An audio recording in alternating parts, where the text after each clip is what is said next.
तो जो चैप्टर है या पार्ट है कि स्त्री शिक्षा के विरोधी कुतर्कों का खंडन, इसमें अगर देखेंगे तो शुरुआत में आपके पहले पेज में कुछ तर्क दिए गए हैं उन सुशिक्षित या पढ़े लिखे व्यक्ति या जो बुद्धिमती लोग हैं जो बड़े बड़े स्कूलों से स्वयं तो शिक्षा प्राप्त कर लिए हैं, लेकिन उनका ये मानना है या विचार है कि जो स्त्रियाँ हैं उनको नहीं पढ़ना चाहिए। अब उनका ऐसा क्या तर्क है या क्या सोच है कि स्त्रियों को नहीं पढ़ना चाहिए, वो चैप्टर में लिखा होगा। तो सबसे पहला तर्क वो दे रहे हैं कि पुराने समय में या प्राचीन समय में स्त्रियां नहीं पढ़ा करती थी और यही कारण है कि वो आज भी ना पढ़ी, क्योंकि पहले जब वो नहीं पढ़ा करती थी तो कहीं ना कहीं गृहस्थी अच्छे से चलती थी और अब नहीं चल रही है। अब वो इस निष्कर्ष पर कैसे पहुँचे कि पुराने समय में स्त्रियां पढ़ी लिखी नहीं हुआ करती थी। तो जितने भी पुराने संस्कृत कवियों के नाटक हुआ करते थे उसमें उन्होंने देखा कि स्त्रियों के बीच में जो समाज की भाषा थी वो कहीं ना कहीं प्राकृत भाषा थी या उस समय की प्रचलित भाषा थी। अब ये देख के उनको लगा कि क्योंकि वो संस्कृत भाषा में वार्तालाप नहीं कर रही है, वो पढ़ी लिखी नहीं थी। जैसे अगर हम आज ही देखें तो जो व्यक्ति अंग्रेजी भाषा में बात कर रहे हैं हम उसको ज़्यादा पढ़ा लिखा मानते हैं, तो उस समय इन सुशिक्षित लोगों को लगता था कि जो संस्कृत भाषा में बात कर रहे हैं, संवाद कर रहे हैं, वही लोग शिक्षित हुआ करते थे। लेकिन लेखक इस तर्क को विरोध करते हुए कहते हैं कि जरूरी नहीं है कि जो व्यक्ति संस्कृत बोल रहा है वही पढ़ा लिखा है और अगर वो बोल रहा है तो वो अनपढ़ है, गंवार। अगर देखा जाए तो प्राकृत भाषा बोलना उस समय प्रचलित था, इसलिए जो स्त्रियां थीं वो उस भाषा में बात किया या वार्तालाप किया करती थी। अब वो कहीं ना कहीं स्त्री को बचाकर या उनके संबंध में पक्ष में कुछ तर्क दे रहे हैं कि हो सकता है कि स्त्रियों को संस्कृत नहीं आता, लेकिन ऐसा हम नहीं कह सकते कि वो अशिक्षित या पढ़ी लिखी नहीं थी। और वो ये भी कह रहे हैं कि प्राकृत भाषा उस समय प्रचलित थी, सर्वसाधारण भी थी, आसानी से लोग समझ जाया करते थे, क्योंकि नाटक जैसे जो कार्यक्रम हो रहे हैं उसमें सभी लोगों को बातें समझ में आनी चाहिए, इसलिए प्राकृत भाषा का प्रयोग हो रहा है। अब कहीं ना कहीं जो ये शिक्षित लोग हैं ये लोग प्राकृत भाषा को ही बदनाम कर रहे हैं कि जो व्यक्ति प्राकृत भाषा में बोल या पढ़ लिख रहा है वो पढ़ा लिखा नहीं है, शिक्षित नहीं है। उसके संबंध में ये क्या तर्क देते हैं कि ऐसे बहुत सारे ऋषि मुनि हैं या जितने भी बौद्ध या जैन ग्रंथ हैं वो भी प्राकृत भाषा में ही लिखे गए हैं, जो कि बताता है कि हाँ ये भाषा प्रचलित थी, अगर प्रचलित नहीं होती तो इस भाषा में नहीं लिखा गया होता। वैसे ही बताया गया है कि बौद्धों के जो त्रिपिटक ग्रंथ हुआ करते थे वो भी इसी भाषा में लिखे गए थे। जो ऋषि शाक्य थे या जो उनके चेले थे वो भी इसी में धर्मोपदेश दिया करते थे। अच्छा, अब अंततः वो ये भी कह रहे हैं कि कुछ ऐसे पंडित थे जिन्होंने गाथा, साध्या, सेतुबंध, महाकाव्य और कुमार पाल चरित्र जैसी रचनाएं की हैं जो कि प्राकृत भाषा में लिखी गई है। अगर वो पंडित प्राकृत भाषा में इन सारी चीज़ों को रच रहे हैं, उनका रचित कर रहे हैं, यानी वो लोग गंवार हो।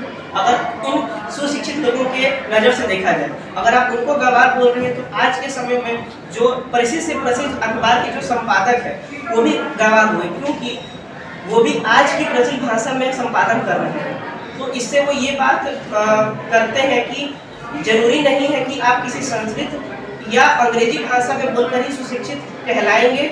अगर आपको प्रचलित भाषा का भी ज्ञान है तो आप सभ्य शिक्षित कहला सकते हैं। ये पहला तर्क। अब वहाँ पर उसी में एक और बात आया था कि इतिहास प्रणाली में स्त्री शिक्षा की कोई एक नियमबद्ध प्रणाली नहीं थी। अब इसके संबंध में जो लेखक है वो क्या बताते हैं कि उस जमाने में जब नाट्य शास्त्र के नियम बने थे आचार्यों द्वारा, तो संस्कृत सर्वसाधारण भाषा नहीं थी। बहुत सारे लोग संस्कृत भाषा बोल नहीं पाते थे या बोल नहीं सकते थे। इसीलिए ये चुना गया कि जो आम लोग हैं, जो सामान्य लोग हैं और जो स्त्रियां हैं वो इसी भाषा प्राकृत भाषा में ही वार्तालाप करें या संवाद करें। ये होगा। अब आता है दूसरा तर्क जो उन्होंने दिया है, जिसमें शकुंतला का बात आया है कि वो कम पढ़ी लिखी थी या लेकिन इतनी पढ़ी लिखी थी कि उन्होंने एक छोटा सा श्लोक रच दिया था। और बताया जा रहा है कि जब स्त्री शिक्षित हो जाती है तो कहीं ना कहीं वो जो एक घर की सुख शांति होती है वो भंग हो जाती है। जैसे बताया गया है कि उनके जो पति दुष्यंत थे उनसे उन्होंने कुछ कटु वाक्य बोले। अब लेखक इसका तर्क देते हुए कहते हैं कि अगर हमारे ऊपर अत्याचार हो रहा है तो अगर हम उसके प्रति कटुवाच्य भी बोल रहे हैं तो इससे ये बात सिद्ध नहीं होती है कि हम अब अशिक्षित हैं या पढ़े लिखे नहीं। वैसे ही बात आई है सीता के साथ। कि जब राम ने सीता को निकाला था से, तो उन्होंने भी कुछ कटु बातें लक्ष्मण के माध्यम से राम को कहे थे। इससे ये बात सिद्ध नहीं होती है कि वो पढ़े लिखे नहीं थे। वो राजा जनक की पुत्री और बहुत सारे धर्मशास्त्रों की ज्ञाता थी। उनमें शांति यानी शांत स्वभाव की वो थी और एक क्षमा करने की उनमें भावना थी, जिससे ये बात सिद्ध होती है कि हाँ वो पढ़ी लिखी नहीं थी, ये हम नहीं कर सकते। और यहाँ पे कुछ बातें आई हैं, जैसे लेखक जो है वो कहीं ना कहीं कटाक्ष कर रहे हैं लोगों पर कि बहुत सारे पंडितों या ऋषि मुनियों की जो बेटियां या पत्नियां हुआ करती थी, वो भी पुराने समय में बुद्धिमती या जो वेदों की ज्ञाता थे उनको हरा दिया करती थी। अगर आप पहला पॉइंट देखेंगे तो उसमें ये भी बात कही गई है कि क्योंकि पहले पुराने समय में स्त्रियां नहीं पढ़ी लिखी थी, तो यहाँ पर वो बात को काटते हुए कह रहे हैं कि ये सोच आपकी गलत है, क्योंकि पहले भी स्त्रियां पढ़ी लिखी हुआ करती थी। जैसे वहाँ पे नाम लिया गया है मंडन मिश्र की पत्नी जो शंकराचार्य को हराया था, अत्रि का भी नाम लिया गया है कि जिन्होंने घंटों तक पंडित्य दिखाया, यानी अपनी कौशलता दिखाई शिक्षा।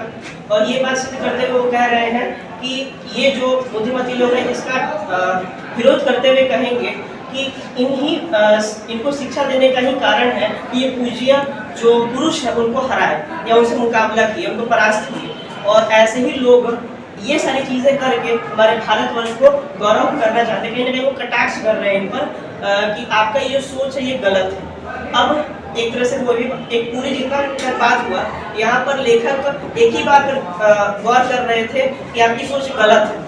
अब दूसरा पॉइंट ऑफ व्यू अगर दूसरे दृष्टिकोण से देखा जाए तो ये कह रहे हैं कि मान लीजिए कि पुराने समय में जो स्त्रियाँ थी वो शिक्षित नहीं थी, लेकिन जब वो तो पुरानी बात है, अब क्यों ना नए तरीके से शुरुआत की जाए और अब से स्त्रियों को पढ़ाया जाए। तो जैसे हम जानते हैं कि बहुत सारे पुराने नियम थे, बहुत सारे प्रणाली थी, बहुत सारे आदेश थे जो पुराने से चलते हुए आ रहे हैं। अगर हम उसी को चलाते रहें ये बात गलत है, हमको इसमें कुछ बदलाव करना चाहिए।